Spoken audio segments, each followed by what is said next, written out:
Okay, welcome everybody to In-Ear's Kitchen. This is episode 24, which means more or less you could sit for a full 24 hours watching the show now, which is hard to believe. We've had a lot of fun so far, and it's been really fun for the kids. It's been really fun for the grandparents who get to watch and peek in at our house each day. And I hope it's been a lot of fun and educational for those of you at home. My biggest hope is that we're inspiring you to play in your kitchen and make some things you hadn't made before. And have fun with that. My watch is buzzing. That's because I am cooking some eggs in here, and I need to take these out. So sorry. I just thought of this just before the. Not too late to get it in action, but not too early either. But I thought of it might be fun to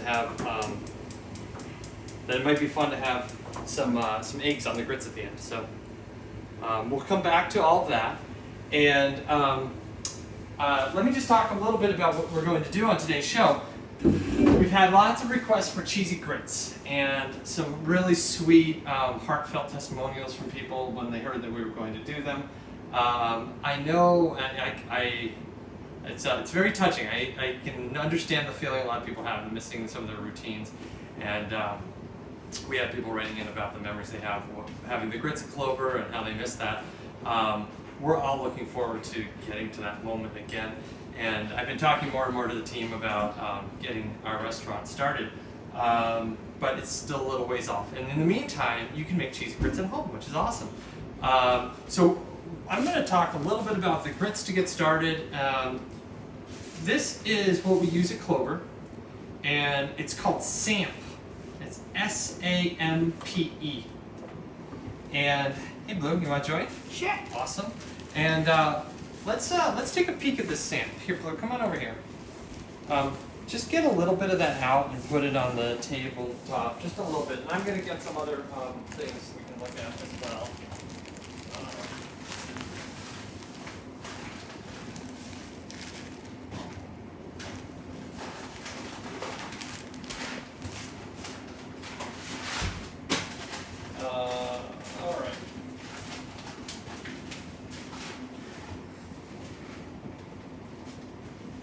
Sorry, I'm muddling around back here because I was just thinking on the fly that it would be fun for you guys to see some different forms of corn.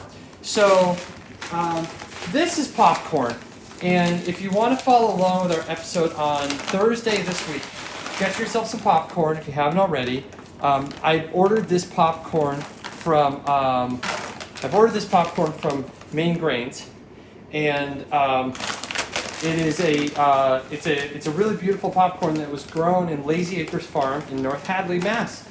And we're going to make popcorn with this. I'm going to show you guys an awesome popcorn recipe for making popcorn at home. So this kind of corn is a little bit different than the corns that are used in cornmeal. Most of the corns used in cornmeal are harder corn, and the popcorn's like softer. And you have dent corns and flint corns. This here is a cornmeal from, we're going to have a little assortment of cornmeals here. This is a cornmeal from Farmer's Ground Flour, and they are in New York. So this is someone in upstate New York. It's an organic, New York grown cornmeal. And this one here. Oh, can you do that thing with the... Yeah, there's a little magic way, but I'm gonna try and go more quickly to that. All right. So this is a polenta from the same folks. Now the difference between these two, my guessing these are probably the same source corn that they're using, and they're just grinding it to different thickness. In fact, what they may even be doing is stone grinding these and just sifting it once they've ground. And some of this is more coarse than others. You know, you have sifters that separate it. When they go through the stone, they may not all be the same size.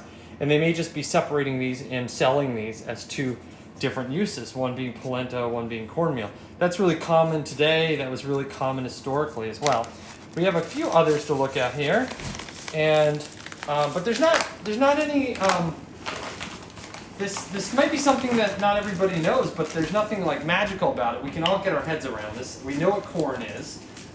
The corn we're using for these is different than the sweet corn, like sugar butter corn that we love having in the summertime. and this is a little different kind of corn. This one here is a blue corn. So this is from Plymouth Grist Mill. That's a blue cornmeal that they sell. And I've got another cornmeal here. We're getting a tour of cornmeals, Violet. Got another cornmeal here, which is a cornmeal from Plymouth Grist Mill. This is an organic cornmeal from Plymouth Grist Mill. And now, this one here looks a little different from the rest, and this is what we're going to work with today. This is called Sampe, S-A-M-P-E, and it's an old term. It's an old style of grain. This is something that the early colonial peoples in New England ate, and so in some ways this predates Southern grits, which is sort of wild. And when I first learned about Sampe, I was curious about it because I'd never heard of it before. I knew of grits, but I'd never known of Sampe. And at Clover, we call our grits, but that's not actually what they are. We call them grits because nobody knows what Sampe is, and if we had Sampe on the menu, I don't think anybody would order it. But really what we sell is Sampe, and we made friends with the folks that were running Plymouth Grist Mill. They were trying to encourage farmers to grow heirloom corns, and in order to do that, they needed a source to sell what they were making. So they brought us some samples of things, and I'd never heard of this because I hadn't seen anybody else dealing with it or making anything with it. I did a little bit of research and learned a little bit more about it, and we started making what we now call grits with the Sampe. And we had this as a regular breakfast item. We took it off at some point because we didn't have enough burners for it in the morning, and we still sell it late night at Hi-Fi in Central Square, or when we're operating we do. And there's always requests to bring it back to the daily menu, but we don't have enough burners in the restaurants to do that. So I'm going to teach you guys how to make the Clover cheesy grits, and now you know the secret, which is that it's really Sampe. All of this is representative of a lot of what people ate in colonial America, and corn was a really critical part of the diet in the South. A lot of people know from hominy and grits. It was also a really critical component of diet in the North, and we have a long history of cornbreads. We made some cornbread here on the show a week or two ago. We'll do some more cornbread in the future probably because I love cornbread. Johnny cakes people might be familiar with from Rhode Island. That's a type of corn meal that's used to make those. When we made the brown bread, when we made Boston baked beans, that was made with something called a thirds, which is a third rye, a third whole wheat, and a third cornmeal. So this was a really common grain, and I think as we're getting back to basics and simple things here, we're exploring cornmeal a little bit, and I've got some fun recipes for you guys to try with these. There's a little bit more to the story, which is all of these are sort of the wrong way to eat corn. Now, they're not going to be harmful to us per se, but they're not the most nutritious way to consume corn. And the Native Americans, before the settlers came over from Europe, they consumed corn primarily as masa. This here is masa harina. So this is a flour, and I can open this up as well. You guys can see this. It's probably going to be a little more finely ground. So there we go. So this is also a corn meal. But what's different here is that this corn, what makes this masa, is this has been nixtamalized.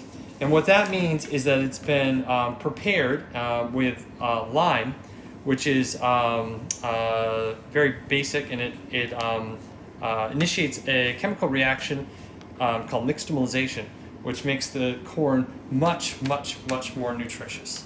And this is really how Native Americans were consuming corn.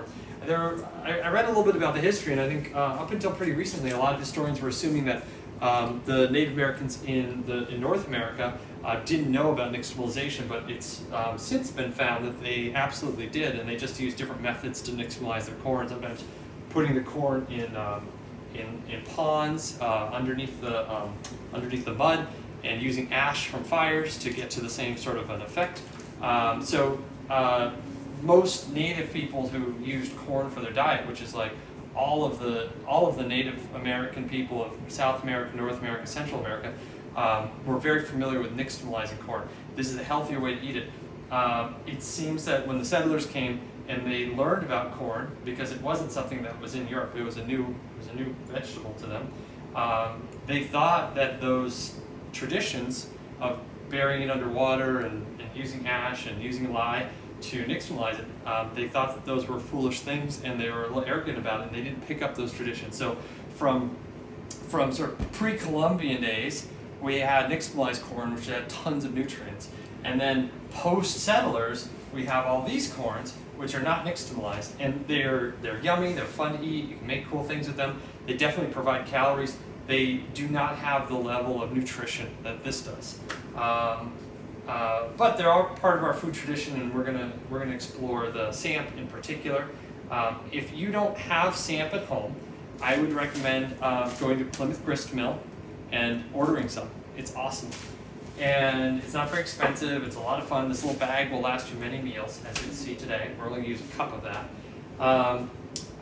If you don't have that, you could start with grits. You may be able to find grits that look a little more like this. So you can see the Samp is very, very coarse. And the grits are typically less coarse than the Samp. That will work fine. Cornmeal doesn't really work for this. So when you get to these more fine grades of cornmeal, they don't really translate very well to grits. Yes? Is this just this, but You're very more patient with me. I'll talk and all that stuff. Is this just this more finely ground? Yeah, yep. And I don't have the corn that they started with. It would look like these corns. You know, this is some popcorn here. This is some heirloom popcorn. So it would look like that, but not exactly. This is a popcorn, which is a softer corn, and it would be a harder kernel, but it would look awfully similar to that. And then you grind it between stone, and then you get to this. Probably what was happening, actually. So this is from Plymouth Grist Mill. This is from Plymouth, these ones are not. I guess these two are from Plymouth Grist Mill. Probably when they ground them, they came out like that. And then what they were doing at the grist mill, and do you remember going down there? Yeah, I think I remember that. Yeah? Do you remember seeing how they were doing all that Didn't stuff? they have like a big stone? Yeah, they had a big stone. So after that stone, they were grinding it. After the grinding, they were sifting it, and then when they sift it out, they're going to get some finer cornmeal, and that'll be that little pile of cornmeal, and they'll get some thicker stuff, and that'll be the Samp. So that's what we're playing around with today. So at home, you're going to need grits to follow along, water, salt, cheddar cheese, and some ground pepper. It's a pretty simple recipe. Butter is also really good on the grits. We're going to plate it with an egg at the end, so if you want to try that, you have some eggs. We're not going to go through the whole egg cooking method today, but we did that in a previous episode. So if you look up our 6-minute eggs, you can see exactly how to make those at home, and it's pretty simple and it works really well. So that's one thing we're going to do today. We're going to do a second thing today. There have been a lot of requests from people like wondering what to do with all of their starter. And you can see I've got, this is the starter left from 420. So this is the one we made together a week ago Monday. And what I've been instructing people to do is just leave this out. It's okay, just let it sit in your kitchen. And you can pull from this to refresh it to make bread. You're going to pull 20 grams from this to refresh it to make bread. 20 grams is not a lot. This is a lot more than 20 grams. So in the meantime, what do we do with all the extra starter we have? Well, we've been experimenting at home with that because we have a lot of it. And one of the things that's been most successful is to make pancakes with it. So we're going to make some pancakes with spent starter. Those pancakes are going to be lower in gluten than most pancakes because a lot of that gluten's been digested. They're going to be very high in protein. Sounds funny, low in gluten, high in protein, but the protein's just shifted from the form of gluten into other forms. It's going to have a lot of minerals in it, and it's going to be really flavorful. All the bacteria and everything's been at work at that for a long time, so there's a lot of very available nutrients. So these are going to be like supercharged, healthy pancakes, but they're also going to taste really great, and they're going to be fluffy and beautiful and a lot of fun to make. This is something you need the starter. So if you haven't followed along making the bread and you haven't made a starter, go back to last week's episodes, check that out, and then once you have some starter for making bread, you can also follow along with this. I'll just share with you guys quickly, get you excited about breads. I have some bread here. These are some loaves that we're going to make. We have all that fluff from yesterday, so we need some fresh bread to make our fluffernutter sandwiches. We got peanut butter today. We got peanut butter today. I had to go to the store today because Violet's birthday is Friday, and she had some very specific things she wanted for her birthday. We usually let everybody pick what they want for their birthday meals, and so I had to go to the store today. So I stocked up on some peanut butter. So we're gonna be able to make fluffernutters again, and see we have a couple other breads going here as well. So if you're excited to try out the breads, I'm trying something new with one of those is a rye loaf, which should be a lot of fun. I haven't tried a rye loaf with Richard's methods yet, so I'm excited to see how that comes out. We'll share a little bit about that later. All right, so that's what we're up to today. Should we get started on the grits? Yeah. Okay, so what we're gonna do to make the grits, Blue, I will let you get started with this. So what we're gonna do is get one measuring cup of the for the grits, like a dry measuring cup. You're also gonna want the wet measuring cup, a big one, okay? Okay.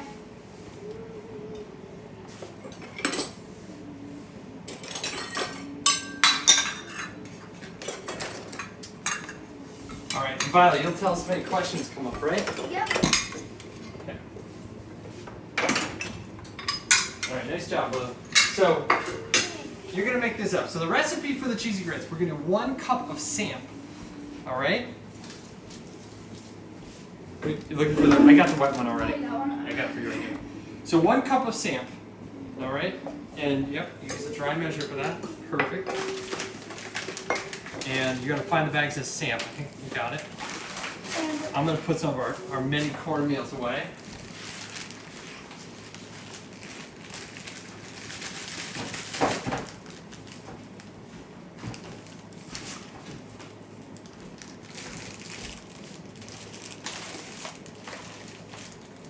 I like these little packages from Plymouth Gristmill. They're sort of fun. I think they're probably so that they can sell this to tourists visiting Plymouth Plantation. The ones I ordered in the mail came like this in a paper bag. We sell these at Clover when we're open in our retail, but the best thing to do right now is order from these guys directly. And I just keep saying it on the show. I think we all get this chance to have fun eating, and when we buy beautiful ingredients, we get really beautiful food experiences, and we also get more nutrition. But we have an opportunity to make that dollar we're spending, instead of going to a frozen pizza manufacturer, it can go to somebody who's growing wheat and somebody who's milling heirloom corns. And I think that's a really powerful thing that we can do. And the more people that are thinking about the impact of the food dollar, the better things we'll do. So go ahead and put that in. That's my little speech. All right. You got that? Yeah. Awesome. Now we're going to add 4 cups of water. Okay? 4 4 cups of water. Is this one? Turn around. That's 1 liter. Okay. There you go. 4 cups of just whole thing? Yep. And I'm getting Blue a spoon here.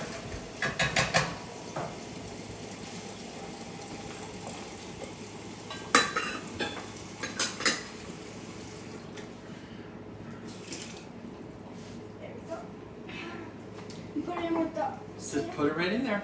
And then once you put it in, we're going to mix it with that spoon there, okay? Nice job. Now, use the spoon to mix it. And it's not going to look like much right now because it's just this dry corn and water. Now, I'm going to turn the heat up. So this, yep. So this samp is very thick, and this is going to take a good hour to cook. It's a long time. Maybe even a little bit longer to get to the texture we want. So I've got some already going so you guys can see what that looks like as it gets there. If you want to speed this process up, you can soak it overnight, and then it's a lot faster. So that's an alternative. And I was talking to Chris Anderson, who works with me at Clover and runs food for us, and he was suggesting, he said, you could also put a little bit of the sourdough starter in there, and it would start digesting some of the corn, which I think is exactly what would happen, or a little bit of kraut juice. So if you wanted to soak it overnight with give it a little bit extra bacterial load, it'll probably break down some of that from some of the corn, and it'll cook really, really quickly. It's a trick you can also do with oatmeal. It sounds a little funny, but you take the oats, add a little bit of something that's alive, some kraut juice or some starter here to that, and leave it overnight, and then in the morning it'll cook up in a few minutes. All right, so we've got this on high right now. There's a couple more things we want to add to that. Well, one more thing. We want to add some salt. So you want to grab a measuring spoon for some salt back? Sure. I'll get the salt. I'm having you guys do all the work today, huh? So we're going to put half of a teaspoon of salt in there. Half a teaspoon. Should be the middle one, How much but is this? that's probably about a teaspoon. All right, Blue's just going to estimate, unless you found it. Wait, Violet found it. Hold on, Blue. Let's use the proper measure. She did the work. So half a teaspoon? Yeah, half a teaspoon. Kind of. Fourth teaspoon. So we'll probably do that. Let's see if this is this. That's 1 teaspoon. This is 1 teaspoon. Oh, that's 1 teaspoon. All right, and so while they're measuring that half teaspoon, I'm going to get us ready for the next step in our grits. So I'm pulling out a measure, a scale because. Yeah, this is the same. Oh, it The is? same. All right, so now we know, huh? Uh-huh.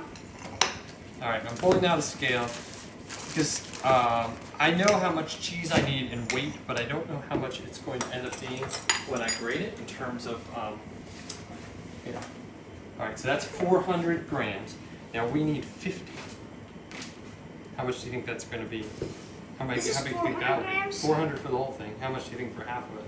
Half it is gonna be 2. Yeah, and then how much is a quarter going to be?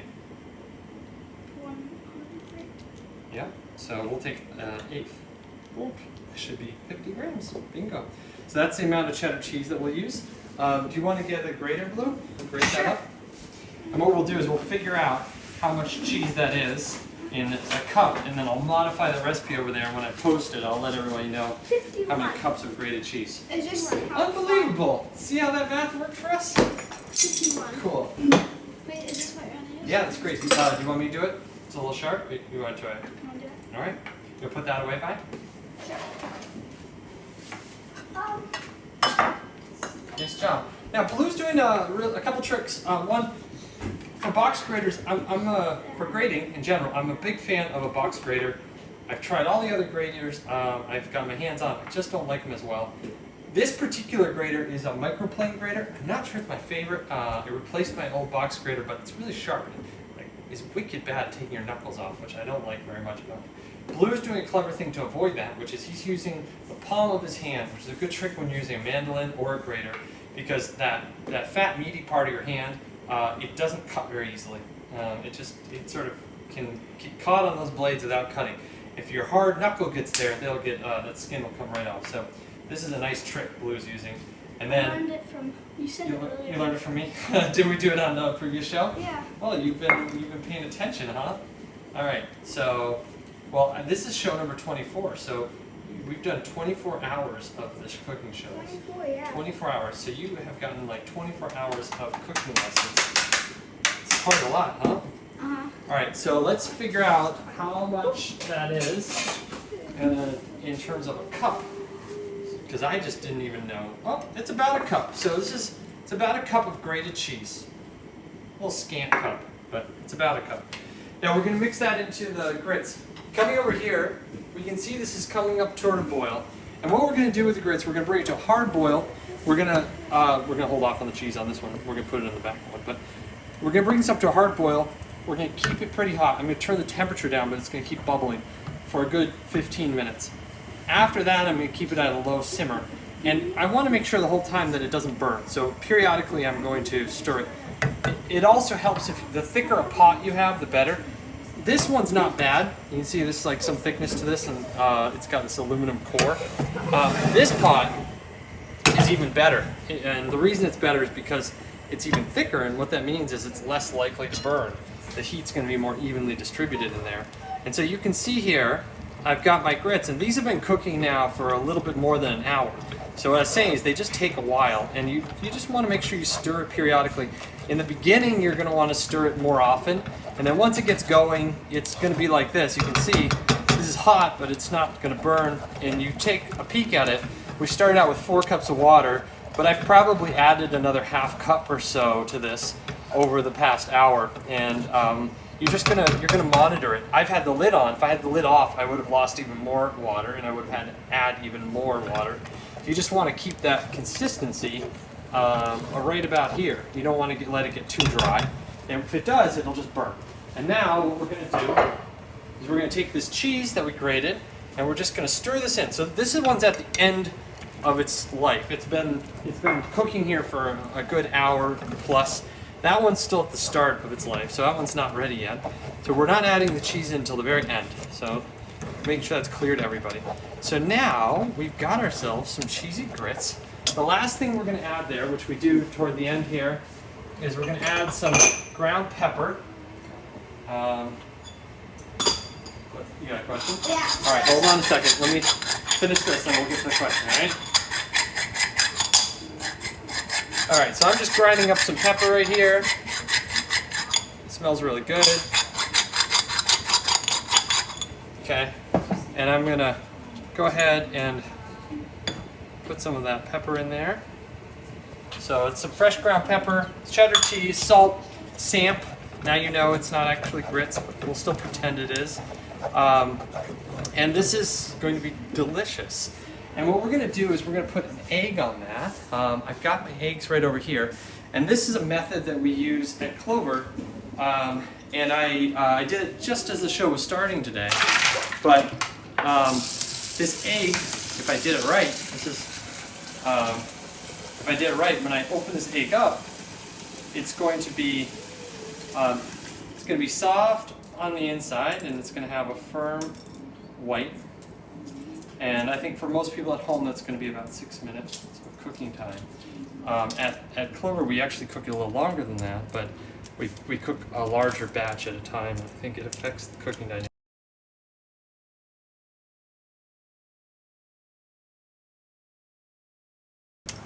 So I'm going to do a little trick. So this egg has been cooked just perfectly, and then we chilled it in ice, an ice bath, pretty quickly. And what that ice bath did was it stopped the cooking from happening, which was important to us because we didn't want it to overcook. And now what I'm doing is I'm rethermalizing it, so I'm putting it in warm water to warm the egg up again, so it doesn't have that chill from the ice bath. So a fun thing about this style of egg, you can cook these and leave them in the refrigerator. So you can prepare a batch of them and have them all ready to go. So you can see this egg. It's firm on the outside, but it's got a little bit of give on the inside. That's because the yolk is going to be like a nice custardy texture. And you want to grab a bowl over there, Blue? Sure. All right. Yeah. So we're just going to, and maybe a spoon too, because you might want to taste it. So I'm giving myself a nice helping of my cheesy grits. This would typically, I mean, for us right now, this is a late night treat at Clover. But you could have this for a breakfast. This would be a really nice breakfast or a brunch. And I put that egg in there. I'm going to put a little bit more. I like my pepper. You may even get a little hot sauce if you like, if you're so inclined. And another fun thing is to put a little bit of butter on this, and let's break that egg.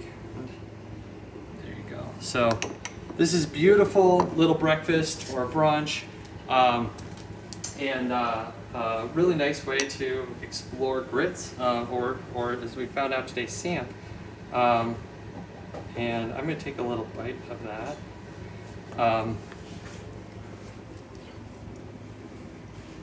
It's a little bit hot, so be careful, but it's super yummy. I love it with the cheddar cheese. I mean, it's a Vermont cheddar that we used here. So this is really like a New England take on grits, and it's actually samp, which predates grits. And something that everybody can try making home. All right, so we've demystified the cheesy grits. I thought now we would make some pancakes for you. Might as well continue on the breakfast theme. So let's get some pancakes going. All right, did you guys have a question you wanted to ask? Oh, yeah. Shoot. Sure, about just said, do you keep the spent starter at room temp? Yep. And without the cover? I have my other starter I made 2 years ago in the fridge. Yeah. When you have a chance. Richard well, he kept discouraging me from putting my starter in the fridge, and I went through this a little bit yesterday, but if you missed that episode, so if you want more detail, go back to yesterday's episode. But the quick version of this is, you can leave it at room temperature. It doesn't need a lid. Periodically, you might want to reach in there and mix it around. This is the more recent one that I did along with people for the show, and this is an older one, 418. I label them because there's so many jumping around. This one's like just getting all the extras, so I just refreshed some of that starter for making bread today and this morning, but I didn't use all the refresh, so I put it back in. You could put it back in with your starter, or I've been dumping it in the separate jar. So I have this jar, which I'm just leaving at room temperature, which is all my spent starter. So it's a starter I don't need, but I could grab from either of those too. And the idea is, most methods of making sourdough starter, you start out with, say, 200 grams of flour, and then you get rid of most of that the next day, and you put in fresh flour, and you just throw away the rest. And then you get rid of most of that the next day and put in fresh flour. Get rid of most of that the next day and put in fresh flour. And most of these methods, over the course of a week, you've thrown away more flour than we started with in Richard's method. So Richard's method used 1 kilogram of flour, which is quite a lot to make a starter, but we didn't throw any away. And a lot of those other methods end up using 1,200 grams, 1,500 grams. You end up using more flour. It's just a little bit at a time each day, throwing it out. And we're not throwing anything out, so we used a lot, but I'm going to show you some other uses for this, because you make up this big batch of starter and you only need 20 grams at a time to make bread. You can always bring some of that back if it's also. So we're going to now use some of this to make something else. And today what we're going to do is make pancakes. So I'm going to get my scale ready here. That's because this recipe, like our bread recipes, is done in weight and... Should I tear it? What's that? It's not... Yeah, go ahead and tear it. All right, so we've got this big mix of starter here. I think some of these probably date back 3, 4, 5 weeks. And I'm going to dump 500 grams of this in. And about there. So this is very active microbially. There's a lot going on in there. And this would all be ready to be refreshed still and make great bread. If I grab it, it's going to fall apart. So it's not like dough, and that's because the gluten network has sort of been broken down. And it's sort of a little bit sticky. It's also sour to taste. It's like lemonade or something. And we're gonna make use of that quality in the pancakes we're making right now. So we're gonna add. This is sour, right? Yes. Yep. That's fine. It should be sour. And you can see it's bubbly too. We're gonna make use of that as well. So we're gonna add 250 grams of flour to this, and so right now I'm using white flour, but you could use fresh wheat flour. You can use whatever you want here. You may adjust the hydration level a little bit depending on what kind of thing you're using. You don't think it tastes very good right now? Yeah, that's okay. It might not taste very good to you right now. Sour. Yeah, a little bit sour. It's okay. All right, and next thing we're going to do is we're going to need 2 eggs. Could you grab me 2 eggs, Blue? Sure. I'm going to stitch a little bit of this cheesy grits that are waiting.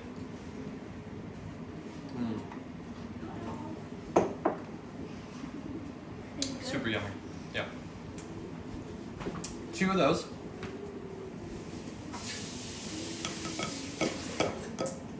Yep.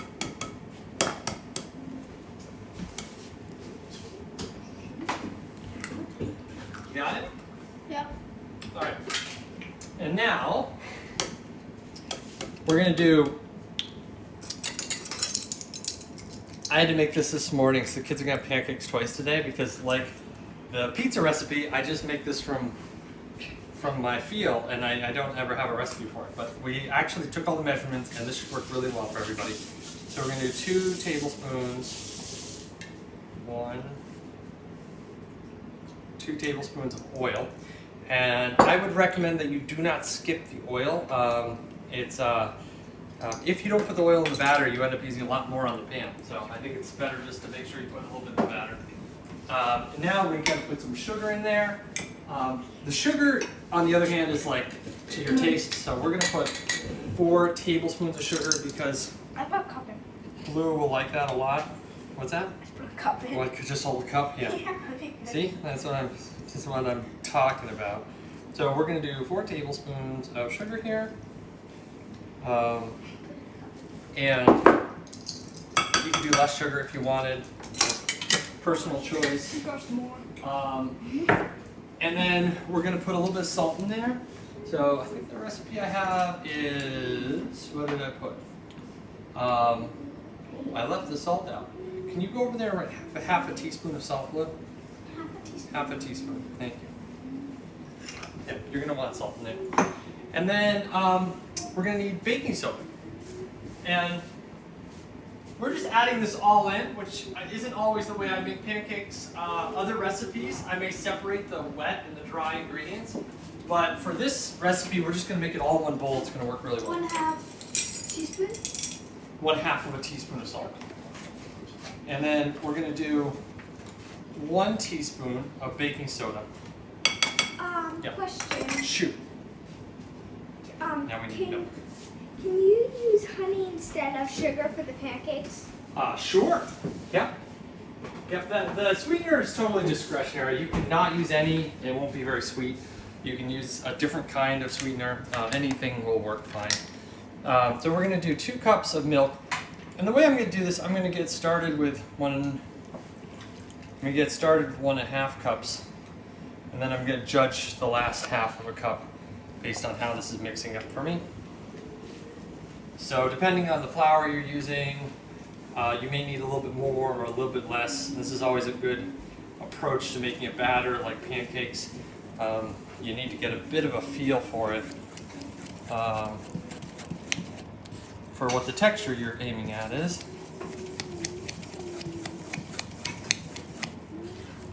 All right, and what's happening right now is the sourness in that starter is the acid that's been developed by those lactobacteria is reacting with the baking soda. So we didn't add, normally a recipe, if we did baking soda, we might have buttermilk. And we didn't use any buttermilk at all. But you can see that it's just frothing all over the place right now. So we've got bubbles coming from bacteria. We also have bubbles coming from the reaction of baking soda and acid. So we're going to go ahead and make these up right now on the griddle. They're ready to go. And I never added that last half of milk in. So it's always a good idea, like I said, to hold some back. Depending on the flour you use, you may or may not have to. I'm going to talk about how much you like this griddle. How much I like this griddle? So we're going to do an episode at some point showing you guys how to make pita bread at home. Which should be a lot of fun. It's a pretty advanced bread. It's funny. It started and has very like humble origins, but the kind of cooking equipment we have in our house right now doesn't support it very well. You can do it, but there's a little bit to pull it off. And so I had to buy a baking stone in order to do this because I didn't have one. And I met this guy who had this company, Baking Steel. I was on a panel with him a little while ago, and I checked out his website when I needed to buy this baking stone. And I was so excited to find that he has baking stones you can buy, and separately he has a griddle. And the griddle, if you flip it over, has a baking stone on the other side. But if you flip it the other way, it has a griddle. And this griddle is amazing, and I really love it. And I've been really enjoying it. We haven't had it that long, but it's been awesome. Yes? So, sorry, how much flour did you add? How much flour? So we did that by weight, and we ended up adding 500 grams of the starter, And then we added 250 grams of flour to that. So, so we added 250 grams of flour to the 500 grams of starter. We could probably figure out how much, you know, maybe for people at home I can just translate that to the cup. Let's figure out. Yeah, let me just figure out what that is, because if people don't have a scale at home, they should still be able to make this recipe just fine. So our flour is weighing 120 grams for a cup, so we did 2 cups of flour. So Blue, you want to write that up next to that recipe? See how it says 250 grams of new flour? You want to just write parentheses under new flour and just write like 2 cups. That'd be awesome. Question. Yes. Where did you get the black stainless bowl set? Oh, it's a OXO. There's a company that makes ergonomic kitchen stuff, and I love them because they nest. They're stainless steel, and they have this grippy rubber. Grippy rubber bottom on them, which makes it nice to work with them. So I've been a big fan of these. I've had them for a bunch of years. But I think that they're OXO. It doesn't even say there, but I'm pretty sure that's what it is. How many? 2? 2 cups. 2 cups. Yes, just write that in there. 2 cups. All right, so time to take our peek at our pancakes right here. So what we're looking for is, I'm looking for these little bubbles that are forming to stop closing in. And you can see this one's not, it's closing slowly. See what happens with that one right there. This is how I know when to flip pancakes. So if that hole doesn't close in, then that pancake's telling me it's ready to be flipped. Nope, not quite there. And so we're just going to keep waiting a minute longer. This one's getting close. You can see the holes on the edge are staying open, but I want one of these middle holes to stay open. All right, this one back here is all ready to go. And so I'm going to go ahead and flip that. Flip that. Yeah, do you want to grab some blueberries from the freezer below? Yes. Yeah. And this one's in the back. I need another minute. It's blueberry ones this morning. All right. And when you're going to add blueberries, you want to do this on the first, like when it's one side's cooking. I am actually adding these a little late. It'd be better if I'd already added them. So the next batch will catch it at the right timing. But you want to add it when that batter is still wet, and then the blueberries fall into the wet batter, and they start heating up with the rest of the pancake so that they're not like raw when you are having your pancake in the end. So I'm going to go ahead and flip these guys. Another thing about pancakes is a lot of people want to hit their pancake. If you hit your pancake, you're going to get a flat pancake. We worked really hard to get all these beautiful bubbles in there, and if you smash on the pancake, you're going to lose all those bubbles. So I don't know why, but it's one of these things people just want to, like, when they get a little thing in their hand, they want to smash, smash, smash, and just don't do it. I think it's like instinctual, because the kids even do it. They get a little, and they smash, smash, smash, and you just don't want to do that. You want to treat these guys very gently. You want to grab a plate for me to put these on, Blue? Oh, I got plates. Okay, bring me the plates then. All right, so now we're going to go ahead and grab our pancakes. And the funny thing about pancakes, the first ones out are always the worst in my experience. And what the temperature of the griddle, no matter what you do, it's always best after you've done a few batches. So let's get some other pancakes in here.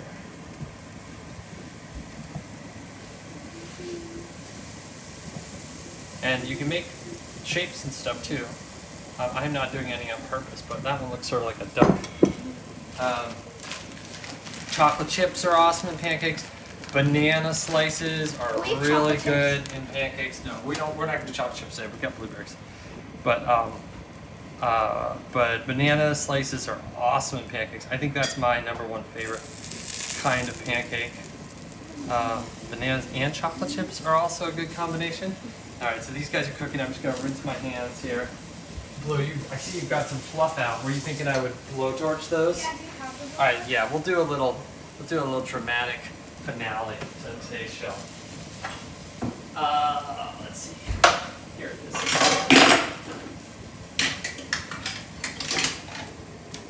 Okay. If you've been watching the show for a while, you know that when I open that up, something almost always falls out. need to reorganize it a little bit, I think. So let's see how these guys are going. Not quite there. All right, so we have a moment here. What Blue was thinking would be really fun. Why don't you get a peanut butter jar, and we'll do a little like take on a fluffer nutter, huh? Yeah.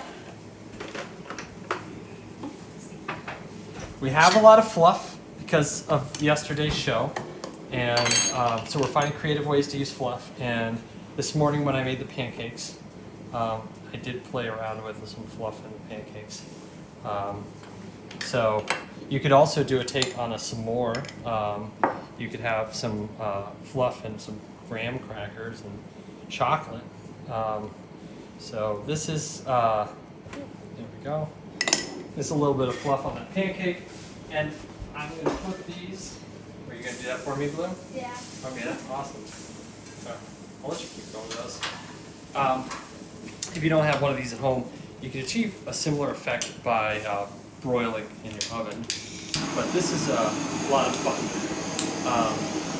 And so we're just going to bring this torch right up. You can see the marshmallows going to fluff up a little bit, creating a little bit of color on it. All right, and there we have a toasted marshmallow fluffer nutter pancake. Do you want to try it, Vi? Blue, you're hoping you could have one too? All right. We'll make a second one.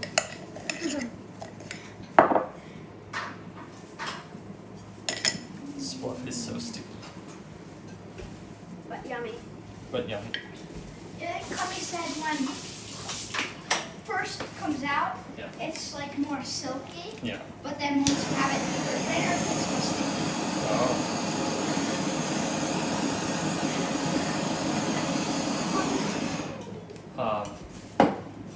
All right, that looks awesome, Blue. Here you go. You want to dig in? You're looking for a fork? Yeah. Yeah, I think you gotta get through the dishwasher. Can you get that out to the okay. Here you go, Blue. So I'll get it for you. I think it is hot. I just loaded it before the show here.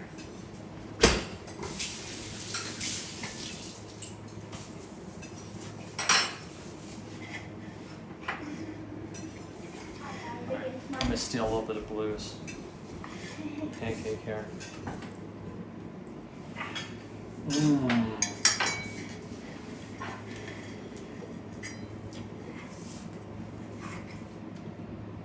It's very pillowy delicious. I'll just, before we get too distracted with the fluff, I'll show you what I'm looking for with the pancake. If anybody really is interested, I can show you recipes to make sort of super thick pancakes. I have to say, I don't love the super thick ones. I don't like the super thin ones. I mean, I enjoy all pancakes, so I do some different styles, different days, but I really like this level of pancake where it's got some nice like fluffiness to it, but it's not overly fluffy, not too flat. The sourdough brings a little bit more flavor to it than pancakes would usually have, I think in a really positive way. It brings a lot of nutrients to it. And it's not as sour as you might think because the baking soda we put in reacted with the acid. So a lot of that sourness was neutralized and instead turned into carbon dioxide, which ended up lifting everything up. It's pretty yummy, huh? And my favorite way to have these pancakes would be more simply than this. If I was making these for myself, I'd probably grab 2 of the pancakes. I would put a little bit of butter. In this case, we have like a fake butter, but I like having a little bit of butter that's partly melted, but not all the way melted on the pancake. And then I love having some maple syrup on it. And maple syrup season is March, so there's a lot of producers in New England right now who just made their maple syrup. And there's no better sweetener in the world in my mind. I love maple syrup, and I'm looking for a fork now desperately because I want a bite of that. I like it right at this moment when the butter's melting a little bit and the syrup is mixing in on it. And this is really my favorite way to have pancakes. And we do other fun toppings sometimes, but I don't think any beats this.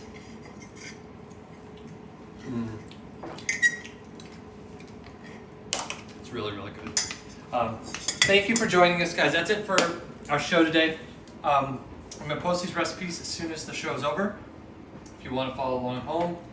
We made grits today, and we also made pancakes, and we built on some of the things we had in the past. We used an egg with the grits, which is something we went through in a previous episode. So go back and watch that episode if you want to know how to recreate that egg. We used a sourdough starter for the pancakes, and if you want to learn how to make sourdough starter, go back and watch last week's episode. And we also used fluff on the pancakes, which Clementine made for us at yesterday's show. And we're finding many, many uses for it. It's an ice cream sundae topping, it's a s'more maker, it's a pancake maker, it's a fluffer nutter maker. I never knew there were so many great things we could do with fluff. Thanks everybody, we'll be back tomorrow at 4 o'clock. Tomorrow we're gonna make our own pasta. I've always wondered about that. Join us. If you've made pasta for years, join us. I'm gonna show you some really cool things. And we're gonna make pesto also.